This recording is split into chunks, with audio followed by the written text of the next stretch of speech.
A Little Princess by Frances Hodgson Burnett. Chapter 7. The Diamond Mines Again.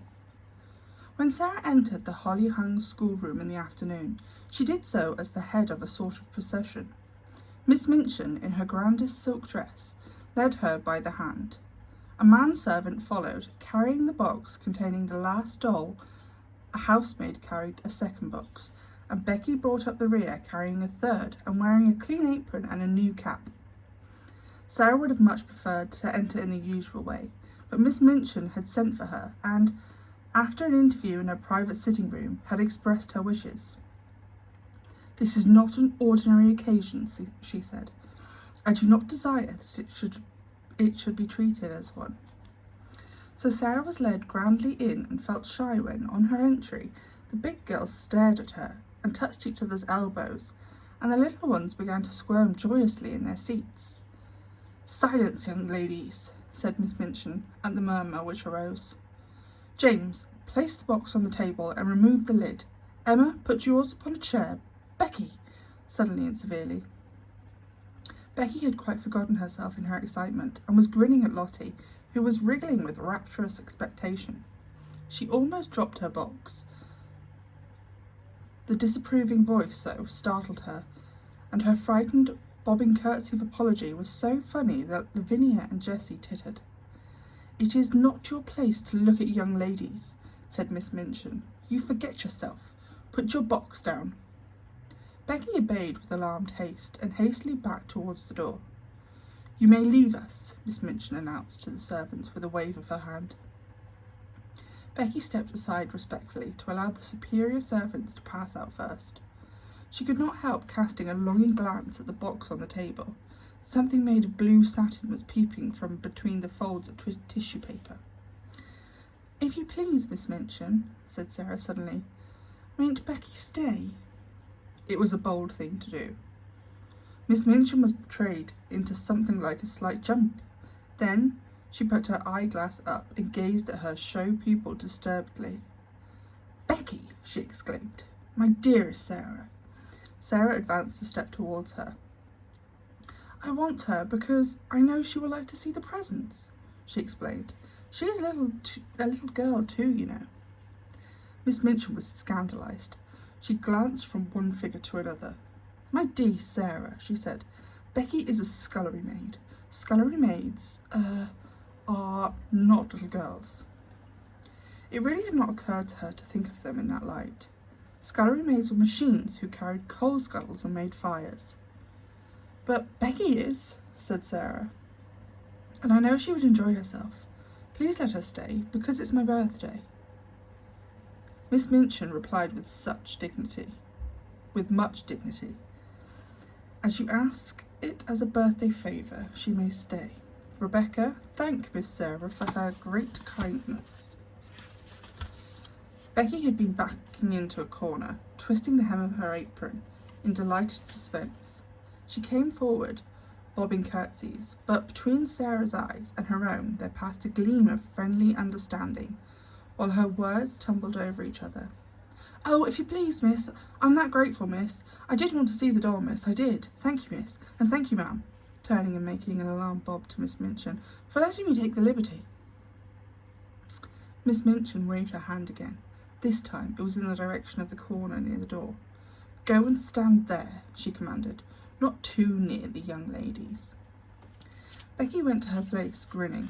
She did not care where she was sent, so that she might have the luck of being inside the room, instead of being downstairs in the scullery, while these delights were going on.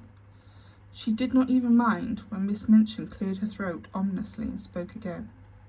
"Now, young ladies, I have a few words to say to you," she announced. "She's going to make a speech," whispered one of the girls. "I wish it were over." Sara felt rather uncomfortable. As this was her party, it was probable that the speech was about her. It is not agreeable to stand in a schoolroom and have a speech made about you. "You are aware, young ladies," the speech began, for it was a speech, "that dear Sara is 11 years old today." "Dear Sara," murmured Lavinia. "Several of you here have also been 11 years old, but Sara's birthday is rather different from other little girls' birthdays. When she is older, she will be heiress to a large fortune, which it will be her duty to spend in a notorious manner. The diamond mines, giggled Jessie in a whisper. Sara did not hear her, but as she stood with her green-grey eyes fixed steadily upon Miss Minchin, she felt herself growing rather hot. When Miss Minchin talked about money, she felt somehow that she always hated her, and, of course, it was disrespectful to hate grown-up people. When her dear papa, Captain Crewe, brought her from India and gave her into my care, the speech proceeded, he said to me, in a jesting way, I'm afraid she'll be very rich, Miss Minchin.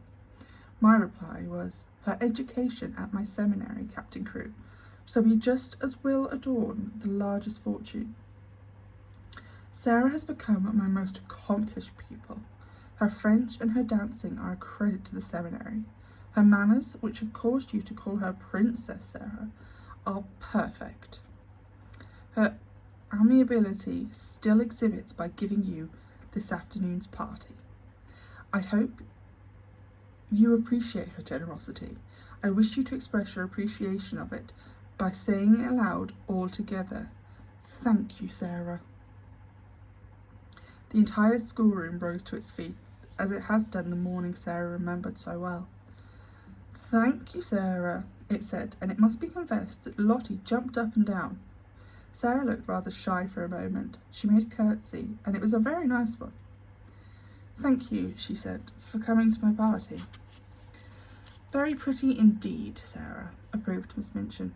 That is what a real princess does when the populace applauds her. Lavinia, scathingly, the sound you just made was extremely like a snort. If you are jealous of your fellow pupil, I beg you will express your feelings in some more ladylike manner. Now, I will leave you to enjoy yourself. The instant she had swept out of the room, the spell her presence always had upon them was broken. The door had scarcely closed before every seat was empty. The little girls jumped or tumbled out of theirs. The older ones wasted no time in deserting theirs. There was a rush towards the boxes. Sara bent over one of them with a delighted face. These are books, I know, she said. The little children broke into a rueful murmur, and Ermengarde looked aghast. Does your papa send you books for a birthday present? She exclaimed. Why, he's as bad as mine. Don't open them, Sara. I like them, Sara laughed, but she turned to the biggest box, which she took out the last doll. It was so magnificent that the children uttered delighted groans of joy, and actually drew back to gaze at it in breathless rapture. She's almost as big as Lottie, someone gasped. Lottie clapped her hands and danced about, giggling. She's dressed for the theatre, said Lavinia. Her cloak is lined with ermine. Oh, cried Ermengarde, darting forward. She has an opera glass in her hand, a blue and gold one. Here is her trunk, said Sara. Let us open it and look at her things. She sat down upon the floor and turned the key. The children crowded, clamouring around her, as she lifted tray after tray and revealing their contents. Never had the schoolroom been in such an uproar. There were lace collars and silver stockings and handkerchiefs. There was a jewel case containing a necklace and a tiara which looked quite as if they were made of real diamonds. There was a long sealskin and muff, and there were ball dresses and walking dresses and visiting dresses. There were hats and tea gowns and fans. Even Lavinia and Jessie forgot that they were too elderly to care for dolls, and uttered exclamations of delight and caught up things to look at them. Suppose, Sara said, as she stood by the table putting a large black velvet hat on the impassively smiling owner of all these splendours, suppose she understands human talk and she feels proud of being admired. You are always supposing things, said Lavinia, and her air was very superior. I know I am, answered Sara undisturbedly. I like it. There's nothing so nice as supposing. It's almost like being a fairy. If you suppose anything hard enough, it seems as if it were real. It's all very well to suppose things if you have everything, said Lavinia. Could you suppose and pretend if you were a beggar and lived in a garret? Sara stopped arranging the last doll's ostrich plumes and looked thoughtfully. "I believe I could," she said. "If one was a beggar, one would have to suppose and pretend all the time, but it mightn't be easy." She often thought afterwards how strange it was that just as she had finished saying this, just at that very moment, Miss Amelia came into the room. "Sara," she said, "your papa's solicitor, Mr. Barrow, has called to see Miss Minchin, and as she must talk to him alone and the refreshments are laid in the parlour, you would all better come and have your feast now, so that my sister can have an interview here in the schoolroom." Refreshments were not likely to be disdained at any hour, and many pairs of eyes gleamed. Miss Amelia arranging the procession in decorum, and then, with Sara at her side heading it, she led it away, leaving the last doll sitting upon the chair, with the glories of her wardrobe scattered about her. Dresses and coats hung upon chair backs, piles of lace-frilled petticoats lying upon their seats. Becky, who was not expecting to partake of refreshments, had the indiscretion to linger a moment to look at these beauties. It really wasn't indiscretion. "Go back to your work, Becky," Miss Amelia had said, but she had stopped to pick up reverently first a muff and then a coat, and while she stood looking at them adoringly, she heard Miss Minchin upon the threshold, and being smitten with terror at the thought of being accused of taking liberties, she rashly darted under the table, which hid her by its tablecloth. Miss Minchin came into the room, accompanied by a sharp-featured, dry little gentleman who looked rather disturbed. Miss Minchin also looked rather disturbed, it must be admitted, and she gazed at the dry little gentleman with an irritated and puzzled expression. She sat down with a stiff dignity and waved him to a chair. "Pray be seated, Mr. Barrow," she said. Mr. Barrow did not sit down at once. His attention seemed attracted by the last doll and the things which surrounded her. He settled his eyeglasses and looked at them in nervous disapproval. The last doll herself did not seem to mind this, at least. She merely sat upright and returned her gaze indifferently. £100, Mr. Barrow remarked. "All expensive material, and made at a Parisian modist's. He spent money lavishly enough, that young man." Miss Minchin felt offended. This seemed to be a disparagement of her best patron, and was a liberty. Even solicitors had no right to take liberties. "I beg your pardon, Mr. Barrow," she said stiffly. "I do not understand." "Birthday presents," said Mr. Barrow, in the same critical manner, "to a child 11 years old. Mad extravagance, I call it." Miss Minchin drew herself up slightly more rigidly. "Captain Crewe was a man of fortune," she said. "The diamond mines alone—" Mr. Barrow wheeled around upon her. "Diamond mines?" he broke out. "There are none. Never were." Miss Minchin actually got up from her chair. "What? What do you mean?" "At any rate," answered Mr. Barrow quite snappishly, "it would have been much better if there never had been any." "Any diamond mines?" ejaculated Miss Minchin, catching at the back of her chair, and feeling as if a splendid dream was fading away from her. "Diamond mines spell ruin oftener than they spell wealth," said Mr. Barrow. "When a man is in the hands of a very dear friend, and it is not a business-man himself, he had better stay clear of a dear friend's diamond mines, or gold mines, or any other mines dear friends want his money to put into. The late Captain Crewe—" Here Miss Minchin stopped with a gasp. "The late Captain Crewe?" she cried out. "The late? You don't come to tell me that Captain Crewe is—" "He's dead, ma'am," Mr. Barrow answered with jerky brusqueness. "Died of jungle fever and business trouble combined. The jungle fever might not have killed him if he had not been driven mad by the business troubles, and the business troubles might not have put an end to him if the jungle fever had not assisted. Captain Crewe is dead." Miss Minchin dropped into her chair again.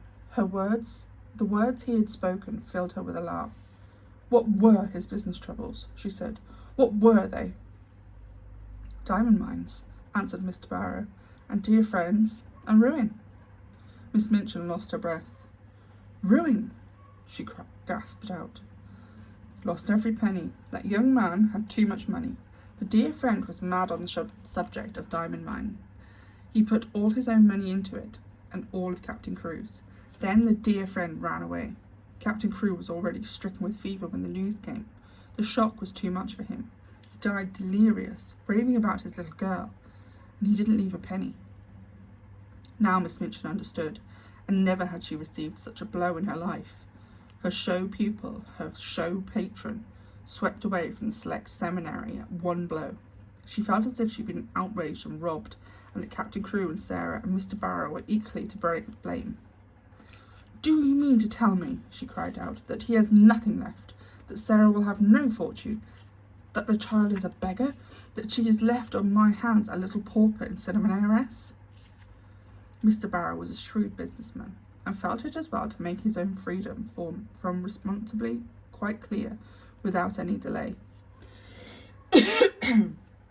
"She is certainly left a beggar," he replied. "She is certainly left on your hands, ma'am, as she hadn't a relation in the world that we know of." Miss Minchin started forward. She looked as if she was going to open the door and rush out of the room to stop the festivities going on jollyfully and rather noisily that moment over the refreshments. "It is monstrous," she said. She's in my sitting room at this moment, dressed in silk gauze and lace petticoats, giving a party at my expense." "She's giving it at your expense, ma'am, if she's giving it," said Mr. Barrow calmly. "Barrow and Skipworth are not responsible for anything. There never was a clean sweep made of a man's fortune. Captain Crewe died without paying our last bill, and it was a big one." Miss Minchin turned back from the door in increased indignation.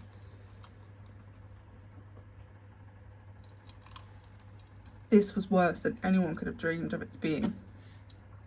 "This is what has happened to me," she cried. I'm always so sure. I was always so sure of his payments that I went to all sorts of ridiculous expenses for that child. I paid the bills for that ridiculous doll and her ridiculous fantastic wardrobe. That child was to have anything she wanted. She has a carriage and a pony and a maid, and I've paid for all of them since the last cheque came." Mr. Barrow evidently did not intend to remain to listen to the rest of the story of Miss Minchin's grievances, after he had made the position of his firm clear and related the mere dry facts. He did not feel any particular sympathy for irate keepers of boarding schools. "You'd better not pay for anything more, ma'am," he remarked, "unless you want to make presents for the young lady. No one will remember you. She hasn't a brass farthing to call her own." "But what am I to do?" demanded Miss Minchin, as she felt it entirely his duty to make the matter right. "What am I to do?"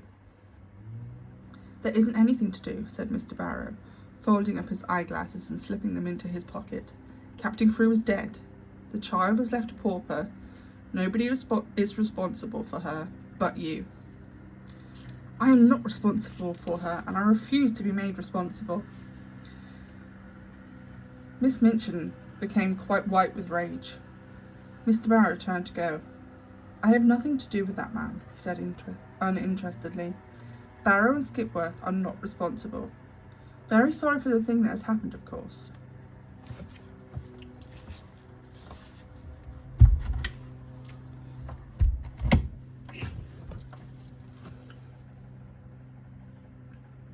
"If you think she is to be foisted off on me, you are greatly mistaken," Miss Minchin gasped. "I have been robbed and cheated, and I will turn her into the street." If she had not been so furious, she would have been too discreet to say quite so much. She saw herself burdened with an extravagantly brought-up child whom she had always resented, and she lost all self-confidence. Mr. Barrow undisturbedly moved towards the door. "I wouldn't do that, ma'am," he commented. "It wouldn't look well. Unpleasant story to get about in connections with the establishment. Pupil bundled out penniless and without friends." He was a clever businessman, and he knew what he was saying. He also knew that Miss Minchin was a businesswoman, and would be shrewd enough to seek the truth. She could not afford to do a thing which would make people speak of her as cruel and hard-hearted. "Better keep her and make use of her," he added. "She's a clever child, I believe. You can get a good deal out of her as she grows." "I will get a good deal out of her before she grows older," exclaimed Miss Minchin. I'm sure you will, madam, said Mr. Barrow with a sinister smile. I'm sure you will. Good morning.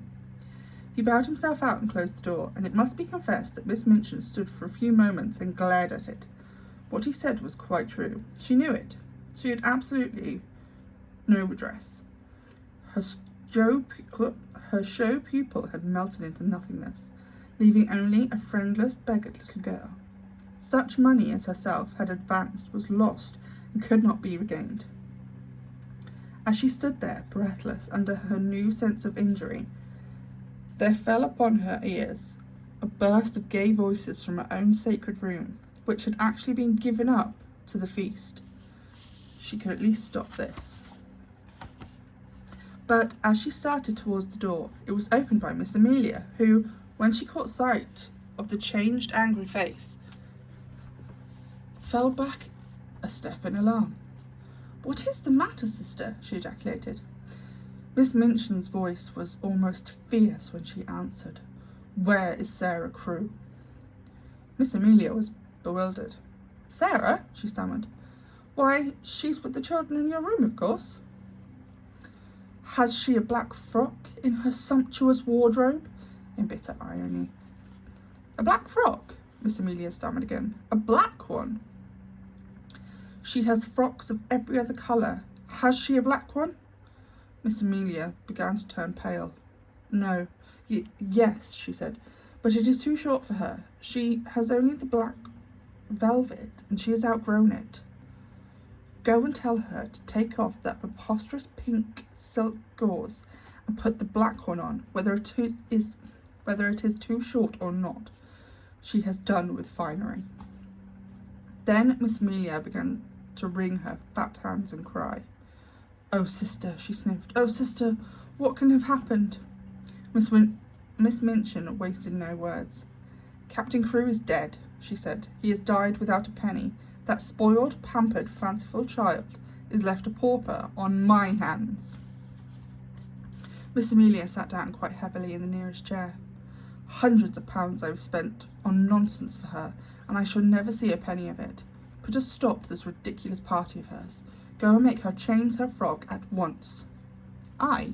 panted Miss Amelia. "But must I go and tell her now?" "This moment," was the fierce answer. "Don't sit staring like a goose. Go!" Poor Miss Amelia was accustomed to being called a goose. She knew, in fact, that she was rather a goose, and it was left to geese to do a great many of disagreeable things. It was a somewhat embarrassing thing to do, to go into the midst of a room full of delighted children and tell the giver of the feast that she had suddenly been transformed into a little beggar and must go upstairs and put on an old black frock which was too small for her. But the thing must be done. This was evidently not the time when questions might be asked. She rubbed her eyes with her handkerchief until they looked quite red, after which she got up and went out of the room, without venturing to say another word. When her older sister looked and spoke, as she had done just now, the wisest course was to obey orders without any comment. Miss Minchin walked across the room. She spoke to herself aloud without knowing that she was doing it. During the last year, the story of the diamond mines had suggested all sorts of possibilities to her. Even proprietors of seminaries might make fortunes in stocks with the aids of owners of mines. And now, instead of looking forward to gains, she was left to look back upon losses. "The Princess Sara, indeed," she said. "The child has been pampered as if she were a queen."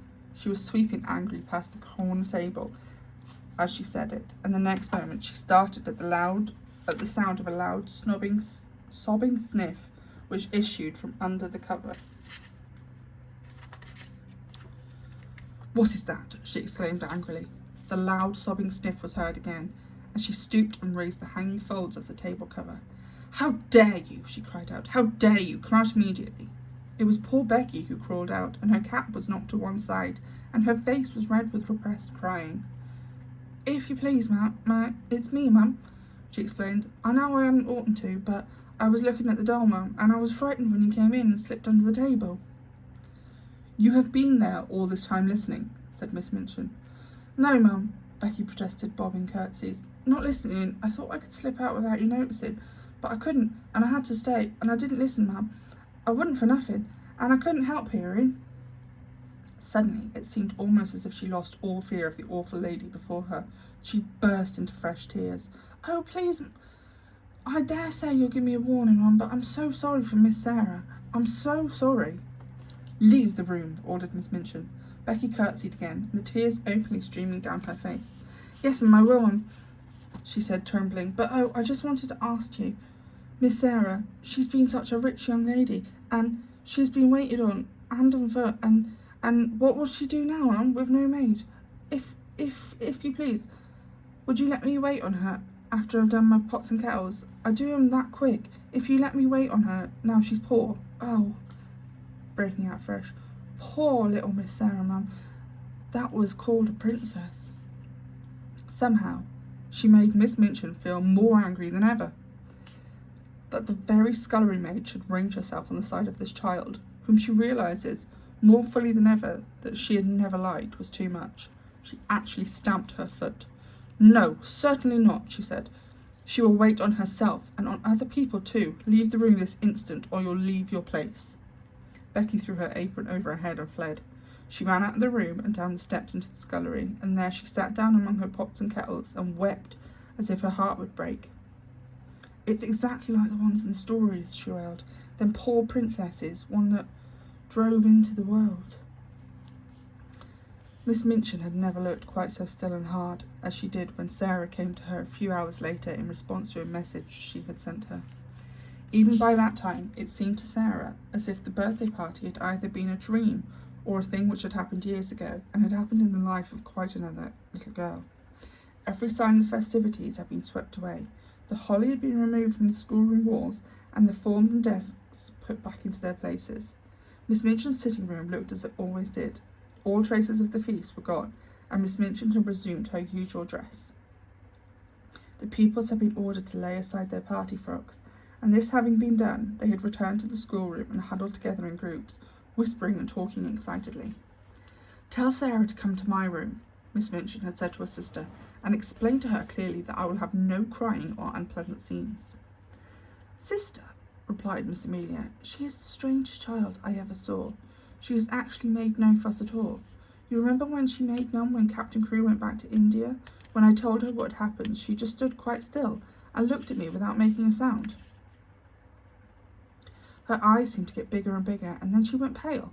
When I finished, she was stood staring for a few seconds, and then her chin began to shake, and she turned around and ran out of the room and upstairs. Several of the other children began to cry, but she did not seem to hear them or to be alive to anything but just what I was saying. It made me feel quite queer not to be answered, and when you tell anything sudden and strange, you expect people will say something, whatever it is." Nobody but Sarah herself ever knew what had happened in the room after she had run upstairs and locked her door. In fact, she herself scarcely remembered anything but that she walked up and down, saying over and over again to herself in a voice which did not seem her own, "My papa is dead, my papa is dead." Once she stopped before Emily, who was sat watching her from the chair, and cried out wildly, "Emily, do you hear? Do you hear? Papa is dead. He is dead in India, thousands of miles away." When she came into Miss Minchin's sitting room, in answer to her summons, her face was white and her eyes with dark rings around them. Her mouth was set as if she did not wish it to reveal what she had suffered and was suffering. She did not look in the least like the rose-coloured butterfly child who had flown about from one of her treasures to one to the other in the decorated schoolroom. She looked instead a strange, desolate, almost grotesque little figure. She had put on, without Mariette's help, the cast-aside black velvet frock. It was too short and tight, and her slender legs looked long and thin, showing themselves from beneath her brief skirt. As she had not found a piece of black ribbon, her short, thick black hair tumbled loosely about her face and contrasted strongly with its pallor. She held Emily tightly in one arm, and Emily was swathed in a piece of black material. "Put down your doll," said Miss Minchin. "What do you mean by bringing her here?" "No," Sarah answered, "I will not put her down. She is all I have. My papa gave her to me." She had always made Miss Minchin feel secretly uncomfortable, and she did so now. She did not speak with rudeness so much as the cold steadiness with which Miss Minchin felt it difficult to cope, perhaps because she knew she was doing a heartless and inhumane thing. "You will have no time for dolls in future," she said. "You will have to work and improve yourself and make yourself useful." Sara kept her big strange eyes fixed and said not a word. "Everything will be very different now," Miss Minchin went on. "I suppose Miss Amelia has explained matters to you." "Yes," answered Sara. "My papa is dead. He left me no money. I'm quite poor." "You are a beggar," said Miss Minchin, her temperature rising at the recollection of what it all meant. "It appears that you have no relations and no home and no one to take care of you." For a moment the thin, pale little face twitched, but Sara again said nothing. "What are you staring at?" demanded Miss Minchin sharply. "Are you so stupid that you cannot understand? I tell you that you are quite alone in the world, and you have no one to do anything for you unless I choose to keep you here, out of charity." "I understand," answered Sara in a low tone, and there was a sound as if she had gulped something which rose in her throat. "I understand." "That doll," cried Miss Minchin, pointing to the splendid birthday gift seated near. "That ridiculous doll with all her nonsensical, extravagant things. I actually paid the bill for her." Sara turned her head towards the chair. "The last doll," she said. "The last doll." And her little mournful voice had an odd sound. "The last doll indeed," said Miss Minchin. "And she is mine, not yours. Everything you own is mine." "Please take it away from me then," said Sara. "I do not want it." If she had cried or sobbed or seemed frightened, Miss Minchin might almost have had the patience with her. She was a woman who liked to domineer and feel her power, and as she looked at Sara's pale little steadfast face and heard her proud little voice, she quite felt as if she was being set at naught. "Don't put on grand airs," she said. "The time for that sort of thing is past. You are not a princess any longer. Your carriage and your pony will be sent away. Your maid will be dismissed. You will wear your oldest and plainest clothes. Your extravagant ones are no longer suited to your station. You are like Becky. You must work for your living." To her surprise, a faint gleam of light came into the child's eyes, a shade of relief. "Can I work?" she said. "If I can work, it will not matter so much. What can I do?" "You can do anything you are told," was the answer. "You are a sharp child, and pick up things readily. If you make yourself useful, I may let you stay here. You speak French well, and you can help the younger children." "May I?" exclaimed Sara. "Oh, please let me. I know I can teach them. I like them and they like me." "Don't talk nonsense about people liking you," said Miss Minchin. "You will have to do more than teach the little ones. You will run errands and help in the kitchens as well as in the schoolroom. If you do not please me, you'll be sent away. Remember that. Now go." Sara stood up a moment, looking at her. In her young soul she was thinking deep and strange things. Then she turned to leave the room. "Stop!" said Miss Minchin. "Don't you intend to thank me?" Sara paused, and all the deep, strange thoughts surged up in her breast. "What for?" she said. "For my kindness to you," replied Miss Minchin. "For my kindness in giving you a home." Sara made 2 or 3 steps towards her. Her thin little chest heaved up and down, and she spoke in a strange, unchildishly fierce way.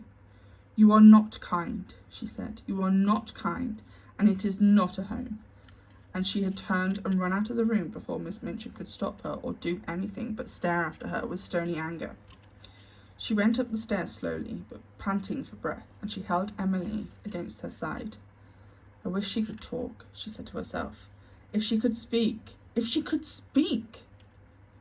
She meant to go to her room and lie down on the tiny skin, with her cheek upon the great cat's head, and look into the fire and think and think and think. But just before she had reached the landing, Miss Amelia came out of the door and closed it behind her, and stood before it, looking nervous and awkward.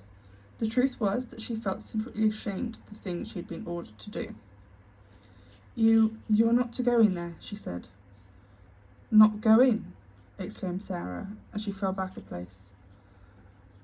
"This is not your room now," Miss Amelia answered, reddening a little. Somehow, all at once, Sara understood. She realised that this was the beginning of the change Miss Minchin had spoken of. "Where's my room?" she asked, hoping very much that her voice did not shake. You are to sleep in the attic next to Becky." Sara knew where it was. Becky had told her about it. She turned and mounted up 2 flights of stairs. The last one was narrow and covered with shabby strips of old carpet. She felt as if she were walking away, and leaving far behind her the world in which that other child, who no longer seemed herself, had lived. This child, in her short, tight old frock, climbing the stairs to the attic, was quite a different creature. When she reached the attic door and opened it, her heart gave a dreary little thump. Then she shut the door and stood against it and looked about her. Yes, this was another world. The room had a slanting roof and was whitewashed. The whitewash was dingy and had fallen off in places. There was a rusty grate, an old iron bedstead, and a hard bed covered with a faded coverlet. Some pieces of furniture, too much worn to be used downstairs, had been sent up. Under the skylight in the roof, which showed nothing but an oblong piece of dull grey sky, there stood an old battered red footstool. Sara went to it and sat down. She seldom cried. She did not cry now. She laid Emily across her knees and put her face down upon her and her arms around her, and sat there, her little black head resting upon the black draperies, not saying one word, not making one sound. As she sat in this silence, there came a low tap at the door, such a low, humble one that she at first did not hear it, and indeed was not roused until the door was timidly pushed open and a poor tear-smudged face appeared peeping around it. It was Becky's face, and Becky had been crying furtively for hours and rubbing her eyes with a kitchen apron, until she looked strange indeed. "Oh, miss," she said under her breath, would you allow me just to come in?" Sara had lifted her head and looked at her. She tried to begin a smile, and somehow she could not. Suddenly it was as all the loving mournfulness of Becky's streaming eyes. Her face looked more like a child's, not so much old, too old for her years. She held out her hand and gave a little sob. "Oh, Becky," she said, "I told you we were just the same, only 2 little girls. Just 2 little girls. You see how true it is. There's no difference now. I'm not a princess any more." Becky ran to her and caught her hand and hugged it to her breast, kneeling beside her and sobbing with love and pain. "Yes, miss, you are," she cried, and her words were all broken. "Whatsoever happens to you, whatsoever, you'd be a princess all the same, and nothing couldn't make you nothing different."